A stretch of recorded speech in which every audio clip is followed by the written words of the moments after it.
মুভিটি শুরু হয় ১৯৬২ সালে একটি ইটালীয় সমুদ্রযাত্রী জাহাজ গ্রোটাজাতে। ফ্রান্সেস্কা নামের এক গায়িকা অতিথিদের বিনোদন দিচ্ছিলেন, আর তারা তাদের প্রিয়জনদের সঙ্গে নাচতে নাচতে রাত উপভোগ করছিল। ভিড়ের মাঝে কেটি নামের একটি ছোট মেয়ে একা বসেছিল, কারণ তার নাচার জন্য কোনো সঙ্গী ছিল না। জাহাজের ক্যাপ্টেন এটি লক্ষ্য করেন এবং তাকে নাচের মেঝেতে নিয়ে আসেন। আনন্দময় পার্টিটি হঠাৎ ভয়াবহ হয়ে ওঠে যখন একটি অজানা হাত একটি লিভার টেনে দেয়, যা একটি তারকে শক্ত করে টেনে ধরে। এরপর সেই তারটি ছিঁড়ে গিয়ে নাচের মেঝে জুড়ে ছুটে যায় এবং যাত্রী ও ক্রুদের দেহকে দ্বিখণ্ডিত করে ফেলে। একে একে তাদের দেহ মাটিতে পড়তে থাকে, সৃষ্টি হয় রক্তাক্ত দৃশ্য। নাচের মেঝেতে একমাত্র জীবিত থাকে কেটি, কারণ তার উচ্চতা কম হওয়ায় তারটি তাকে স্পর্শ করতে পারেনি। এরপর দৃশ্যটি ৪০ বছর পরের ভবিষ্যতে চলে যায়। ৬ জনের একটি স্যালভেজ দল সমুদ্র থেকে একটি এলোমেলো জাহাজ উদ্ধার করছে। ক্যাপ্টেন মার্ফি তার দলকে নেতৃত্ব দিয়ে সফলভাবে জাহাজটিকে তীরে নিয়ে আসেন। এরপর তারা উদযাপনের জন্য একটি পাবে যায়, যেখানে তাদের সাথে দেখা হয় পুরনো পরিচিত জ্যাকের। জ্যাকও সামুদ্রিক ব্যবসার সাথে জড়িত এবং ১৯৬২ সালের একটি ভুতুড়ে জাহাজের কথা শুনেছে। গুজব আছে সেই জাহাজে একটি সোনার সিন্দুক রয়েছে, যা অর্ধ শতাব্দী ধরে নিখোঁজ। যে ব্যক্তি জাহাজটিকে তীরে নিয়ে আসবে সে এর ভেতরে সব কিছুর মালিক হবে। এতে দলের আগ্রহ জাগে এবং তারা পরের দিন তাদের স্যালভেজ টাগে করে জাহাজটি খুঁজতে বের হয়। কয়েক ঘন্টার যাত্রার পর তারা গন্তব্যে পৌঁছায়, কিন্তু ট্র্যাকার আশেপাশে কোনো জাহাজ দেখায় না। তারা যন্ত্রটি ঠিক আছে কিনা পরীক্ষা করে এবং সিদ্ধান্তে আসে যে রিপোর্টটি ভুয়া ছিল। ঠিক যখন তারা ফিরে যাওয়ার প্রস্তুতি নিচ্ছিল, তখন তারা সামনে একটি বিশাল বাণিজ্যিক জাহাজ দেখতে পায়। তাদের নৌকাটি জাহাজের সাথে ধাক্কা খায়, তবে সৌভাগ্যবশত বড় কোনো ক্ষতি হয় না। কে আগে ভেতরে যাবে তা নিয়ে আলোচনা করার পর জ্যাক ও গ্রিয়ার বাইরে থেকে যায় এবং বাকি ৪ জন জাহাজে প্রবেশ করে। ভেতরে ঢোকার কয়েক সেকেন্ড পর থেকেই তারা অস্বাভাবিক কিছু অনুভব করতে শুরু করে। প্রথমে তারা অদ্ভুত শব্দ শুনতে পায়, তারপর অন্ধকার কোণে কিছু নড়াচড়া দেখতে পায়। তারা এটাকে বাতাসের দোষ বলে এড়িয়ে যায়, কিন্তু তাদের পেছনে একটি স্ক্র্যাবেল বোর্ড নিজে থেকেই নড়ে ওয়েলকাম অ্যাবোর্ড শব্দটি তৈরি করে। কেউ কখনো স্ক্র্যাবেলে এত ভালো শব্দ পায় না। উপরের ডেকে ওঠার সময় মান্ডার নামের একজন ক্রু সদস্য একটি গর্তে পড়ে যায়, কিন্তু দলের একমাত্র নারী মরিন তাকে বাঁচায়। ঠিক তখনই পেছনে হঠাৎ কেটি দেখা দেয়, কিন্তু কয়েক সেকেন্ডের মধ্যেই অদৃশ্য হয়ে যায়। মরিন বুঝতে পারে না সে সত্যিই ছিল কিনা, তবে ঘটনাটি তাকে অস্বস্তিতে ফেলে, যদিও সে কাউকে কিছু জানায় না। আরও সামনে গিয়ে তারা মেঝেতে একটি ডিজিটাল ঘড়ি খুঁজে পায়। যেহেতু ১৯৬২ সালে এ ধরনের ঘড়ি ছিল না, তারা ধারণা করে এর আগে কেউ জাহাজে এসেছিল। এরপর ক্যাপ্টেন সিদ্ধান্ত নেন পরের দিন অনুসন্ধান চালিয়ে যাবেন, কারণ জাহাজটি অনেক বড়। রাতে একা থাকাকালে জ্যাক মরিনের কাছে আসে। সে বুঝতে পারে মরিন কিছুটা অস্থির। কেটির কথা শুনে জ্যাক কয়েক সেকেন্ড চুপ থাকে, মনে হয় সে কিছু জানে কিন্তু প্রকাশ করে না। বরং সে মরিনকে বিশ্রাম নিতে বলে, যেন তার ভ্রমভ্রম কেটে যায়। পরের দিন দলটি তাদের পরবর্তী পরিকল্পনা করে। তারা আবিষ্কার করে জাহাজটির নিচের অংশে ক্ষতির কারণে ধীরে ধীরে ডুবে যাচ্ছে। তারা সিদ্ধান্ত নেন ৩ দিন পানিতে থেকে জাহাজটি মেরামত করে পুরো জাহাজসহ তীরে ফিরবে। সবাই নিজ নিজ কাজে ব্যস্ত হয়ে পড়ে। এদিকে মরিন জাহাজটি ঘুরে দেখতে গিয়ে সুইমিং পুল এলাকায় পৌঁছায়। সে দেয়ালে গুলির চিহ্ন দেখে, যা অদ্ভুত, কারণ তাদের বলা হয়েছিল সবাই ডুবে মারা গেছে। পুল থেকে বের হওয়ার সময় সে আবার কেটির মুখোমুখি হয়।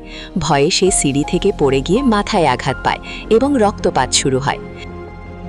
কিন্তু আবার তাকালে সে দেখে কেটির জায়গায় জ্যাক দাঁড়িয়ে আছে। তারা চলে যায়, খেয়ালই করে না যে পুলে পড়ে থাকা মরিনের রক্ত ধীরে ধীরে অদৃশ্য হয়ে যাচ্ছে। এরপর গুলির চিহ্নগুলো থেকে রক্ত বের হতে শুরু করে এবং পুরো পুল রক্তে ভরে যায়, যদিও ভূতদের রক্ত থাকে না। এরপর জ্যাক ও মরিন লন্ড্রি রুমে যায় এবং একটি নতুন দরজা খুঁজে পায়, যা জাহাজের নকশায় ছিল না। দরজা খুলতেই প্রচণ্ড পানির স্রোত তাদের ধাক্কা দেয় এবং ভেতর থেকে বিকৃত মৃতদেহ বেরিয়ে আসে। তারা আতঙ্কে পালাতে চায়, কিন্তু দরজাটি নিজে থেকেই বন্ধ হয়ে যায়, ফলে তাদের সামনে এগোনো ছাড়া আর উপায় থাকে না। এদিকে ক্যাপ্টেন মার্ফি ক্যাপ্টেনের লাউঞ্জে যায়। সেখানে একটি খোলা মদের বোতল দেখতে পায়। পান করতে গেলে সে আয়নায় জাহাজের আসল ক্যাপ্টেনকে দেখে ফেলে। ভয়ে গ্লাসটি পড়ে ভেঙে যায় এবং সে দৌড়ে পালায়।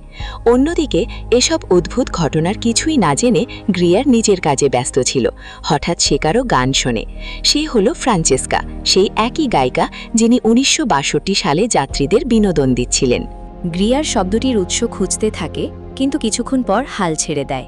সে জানে না যে তার পেছন থেকে কোথাও এক নারী তাকে চলে যেতে দেখছিল। অন্যদিকে জ্যাক এবং মরিন একটি সিন্দুক খুঁজে পায়, যা সোনার বাটে ভরা। এর মূল্য কয়েক মিলিয়ন ডলার, যা পুরো ক্রু ভাগ করে নিতে পারে। তারা উত্তেজিত হয়ে সবাইকে ডেকে আনে এবং ধনটি দেখায়। এখন আর জাহাজ মেরামতের দরকার নেই, তারা শুধু এই ধন নিয়ে বাড়ি ফিরতে পারবে। পরবর্তী দৃশ্যে দেখা যায় সবাই সোনা তাদের নৌকায় তুলছে। মেকানিক স্যান্টোস ইঞ্জিন পরিষ্কার করছে, যেন তারা যাত্রার জন্য প্রস্তুত থাকে। তার পেছনে কেউ ইচ্ছাকৃতভাবে একটি সিলিন্ডার থেকে প্রোপেন গ্যাস লিক করে, যা বিস্ফোরণ ঘটায়। এতে স্যান্টোস মারা যায় এবং নৌকাটিও ধ্বংস হয়ে যায়। সবাই এই অপ্রত্যাশিত মৃত্যুর জন্য হতবাক ও দুঃখিত হয়। এখন তারা জাহাজে আটকে পড়েছে যতক্ষণ না তারা এটি মেরামত করতে পারে। বিস্ফোরণের ঠিক আগে মরিন আবার কেটিকে দেখেছিল। মনে হচ্ছিল সে মরিনকে সতর্ক করতে চেয়েছিল, কিন্তু কেউ তাকে থামিয়ে দেয়। এতে মরিনের মনে যথেষ্ট সন্দেহ জাগে। সে জানতে চায় কেটি আসলে কে। সে যাত্রী তালিকা ঘেঁটে তার রুম নাম্বার খুঁজে পায়। রুমে ঢুকে সে ভয় চিৎকার করে ওঠে। কেটি ঝুলে মারা গেছে, আর তার পচে যাওয়া দেহ এখনও সিলিং থেকে ঝুলছে। নিজেকে সামলে নিয়ে মরিন এগিয়ে যায় এবং কেটির গলায় থাকা একটি হাড় খুলে নেয়। তখন কেটির আত্মা উপস্থিত হয় এবং হাড়টি চায়।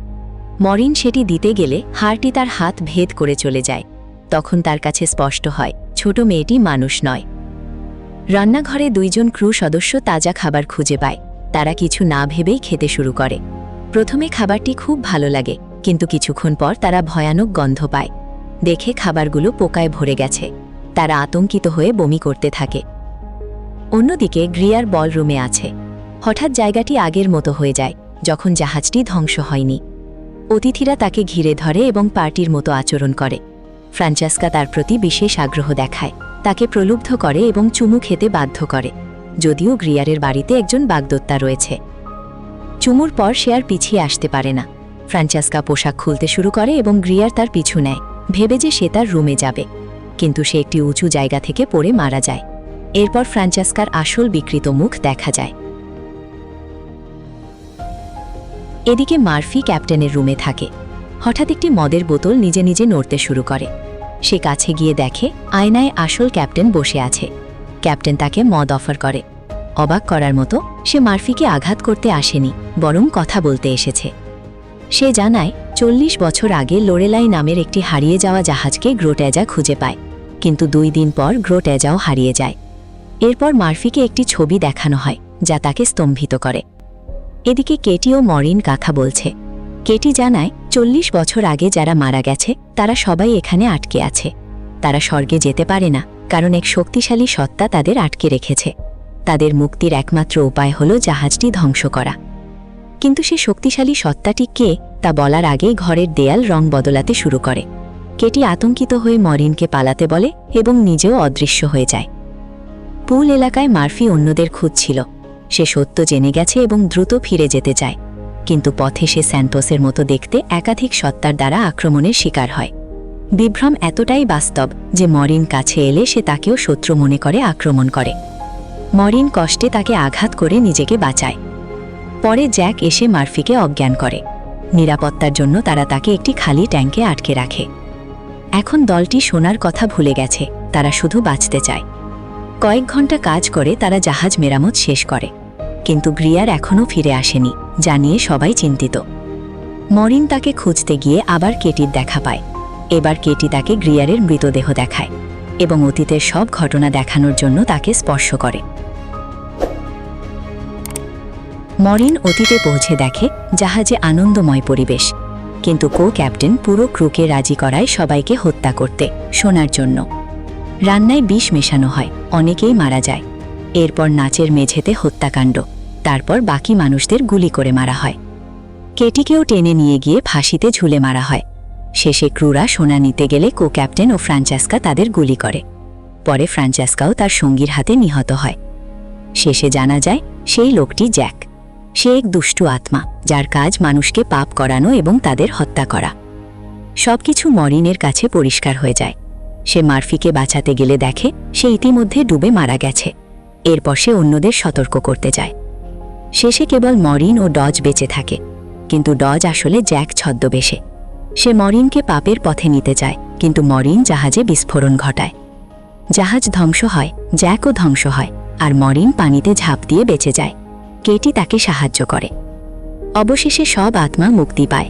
পরদিন একটি জাহাজ মরিনকে উদ্ধার করে, কিন্তু সে দেখে সোনার বাক্স আবার অন্য জাহাজে তোলা হচ্ছে, আর জ্যাক আবার ফিরে এসেছে। মুভিটি শেষ হয় মরিনের চিৎকারের মাধ্যমে, যখন অ্যাম্বুলেন্সের দরজা বন্ধ হয়ে যায়। ডজ তাকে বলে যে সে জ্যাককে মেরে ফেলেছে এবং এখন তারা সোনাগুলো নিয়ে নতুন জীবন শুরু করতে পারে। এইভাবেই গল্পটি শেষ হয়। তো বন্ধুরা, গল্পটি তোমাদের কাছে কেমন লেগেছে তা কমেন্ট করে অবশ্যই জানাবেন। জানিয়ে দিন পরবর্তীতে কোন মুভি এক্সপ্লেনের ভিডিও চান। মুভি টাইম প্লাস চ্যানেলের সাথে থাকুন। দেখা হচ্ছে পরবর্তী ভিডিওতে। ভালো থাকুন, সুস্থ থাকুন।